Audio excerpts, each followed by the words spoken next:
Welcome back to our exploration of quadratic equations, and today we're talking about our ability to move quadratic equations around on the coordinate system. We're talking about transforming the graphing, what they look like, by manipulating certain things. All right? We had alluded to this before with the idea of flattening the curve. And by now, you've probably heard that expression before in the news about the coronavirus, about the idea that the number of people that get sick goes up and up and up and up and up and spikes, and you have maximum number, and then people start to develop immunity, you get better, social distancing, whatever, and then it goes down again, all right? Well, the whole idea of social distancing, isolation, the reason you're not sitting in this classroom right now, is to flatten the curve. In other words, to cause the rate of increase of people getting sick to slow down, to stretch it out, and instead of having this huge peak up here, all right, the maximum number of people goes way down, and they are spread out over a longer period of time, so our hospitals have a chance to handle that. That's what they mean by flattening the curve, all right? And after this lesson, you'll be able to flatten the curve of any parabola you want, just by some simple manipulation. So we start with our idea of a parent function for a quadratic equation, our old friend f of x equals x squared. And when we graph that, we have this nice smiley face parabola, where the apex, the lowest point, the vertex point, is at the origin, and it's an upward opening parabola, right? And we've already manipulated parabolas in one way, in that by putting a minus sign in front of the x squared. In other words, making a, remember, ax plus b, ax squared plus bx plus c, a, whatever number is in front of the x squared, if we make that negative, we get the same parabola, just flipped over, inverted, all right? Or we could say, by changing the sign of a, we are reflecting the parabola across the x-axis. Something to keep in mind. All right? So in some sense, we've already manipulated the graph of a parabola just by changing whether a is positive or a is negative. Right? So we showed that when a is more than 0, positive, it's an upward opening parabola. And when a is less than 0, then it's a downward opening parabola. And remember that a can't be 0, otherwise the x squared goes away and you don't have a quadratic equation anymore. All right? Now, let's talk about, so we look at these letters, A, B, and C. They have a lot to do with quadratic equations, and A determines how wide or how narrow the parabola opens. All right? We are talking about, in this case, f of x equals x squared, a equals 1, and we have the parent function, and we have that friendly smiling face there. All right? But what happens if a is 3? Or what happens if a is less than 1, like a half? That is going to change the shape of the parabola, the opening or the closing. Look at these three graphs. We've got the parent function in black. We have a equals 3, f of x equals 3x squared, and look what happened to it. It got much skinnier. And f of x equals 1/2 x squared, whoa, that flattened it out a lot. All right? So here we can see that a determines how wide or how narrow your parabola opens.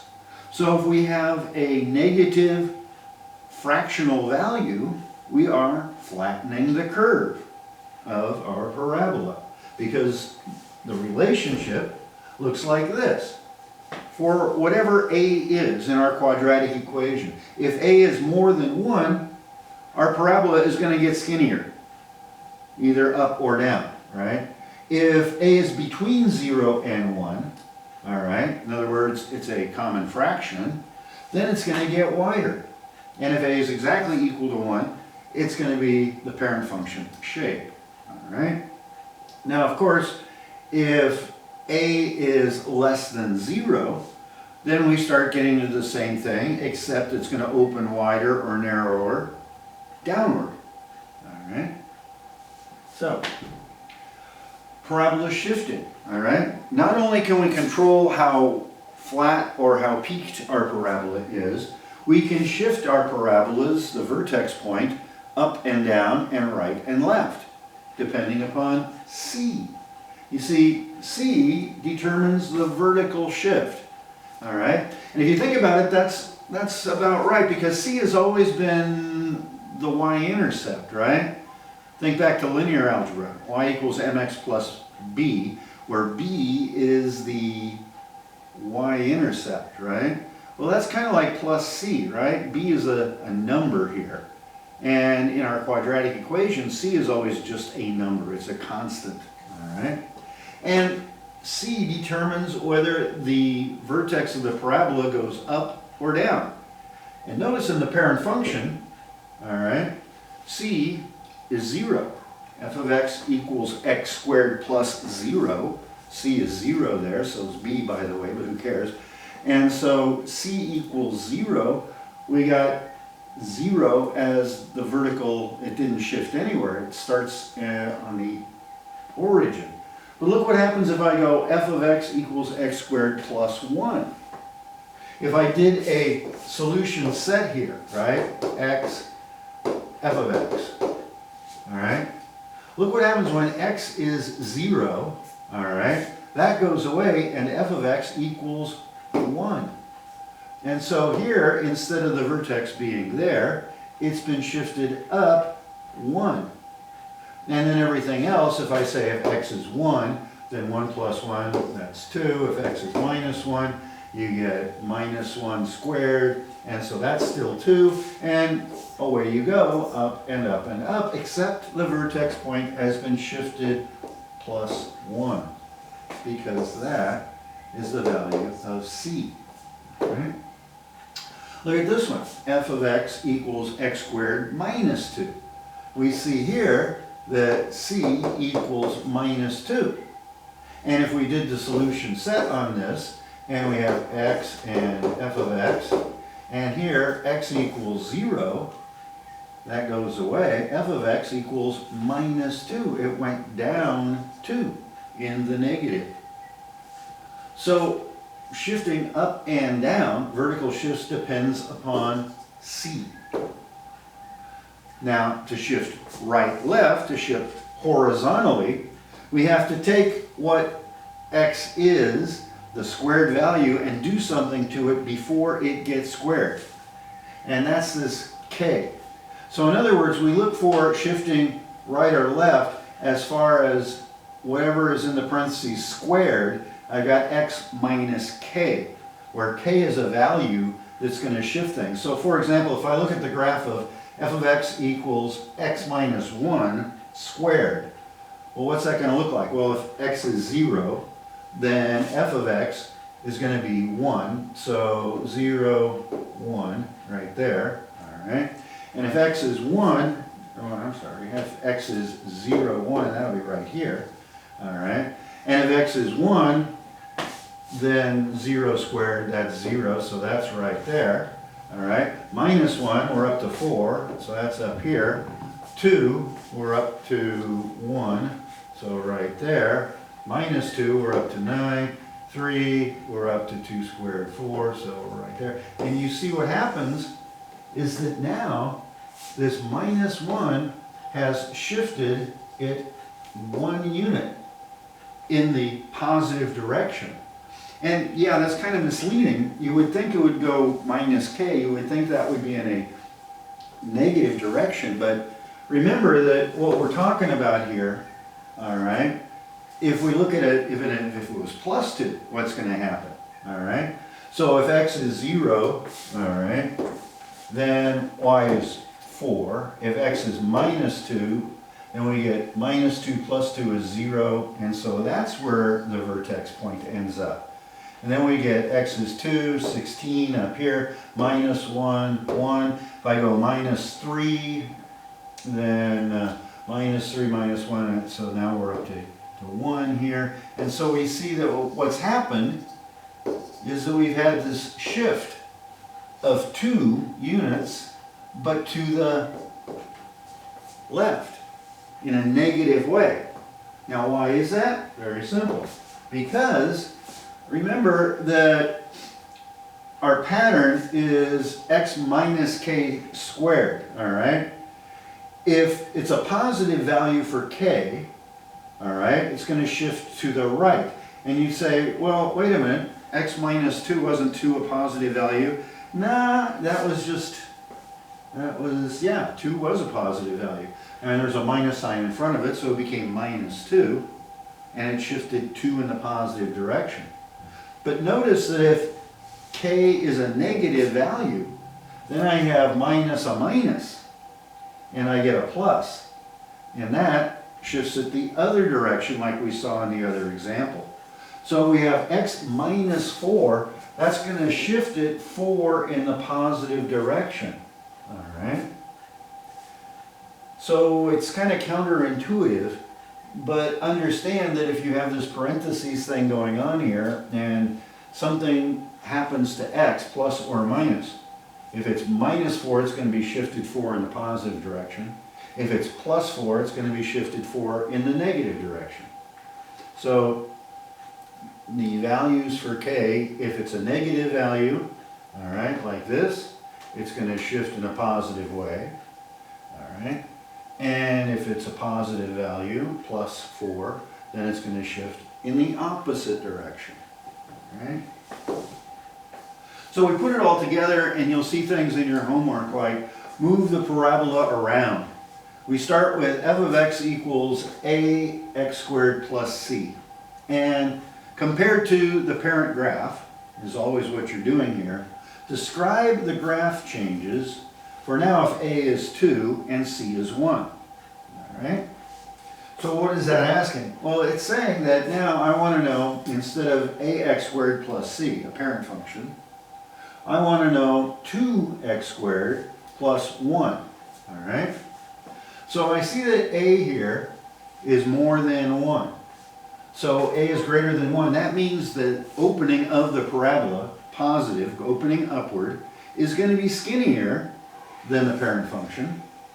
And plus c means that since that is a positive value, it's going to shift up 1. So my graph, which would have looked like this, all right, is now going to be shifted up 1 and skinnier, like that. So the change in A and C had the effect of narrowing the opening and of shifting it 1 unit up, which is how you would answer a question like that.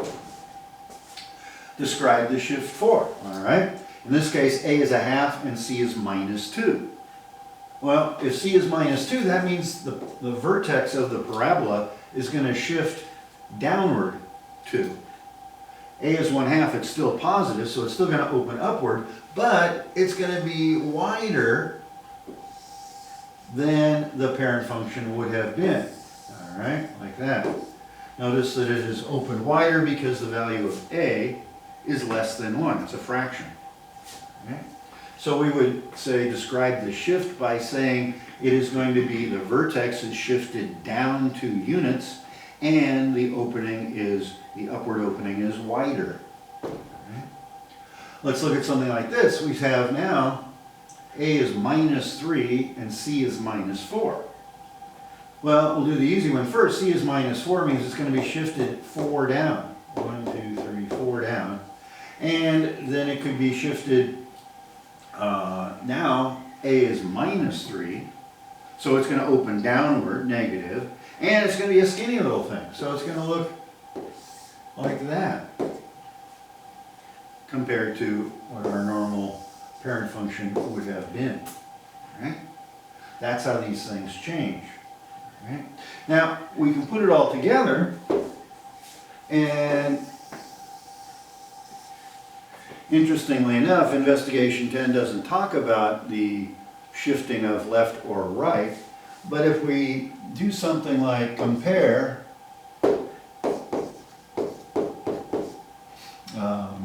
the graph of f of x equals squared plus 2x minus 1 to f of x equals minus 3 x minus 1 squared plus 2x plus 3. You see what's going on in here, all right? Some things have changed.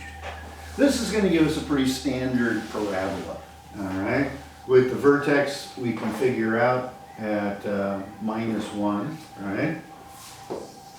And this is where the vertex point is. When x is 0, f of x is going to be minus 1, all right? Or that'll be one of our points.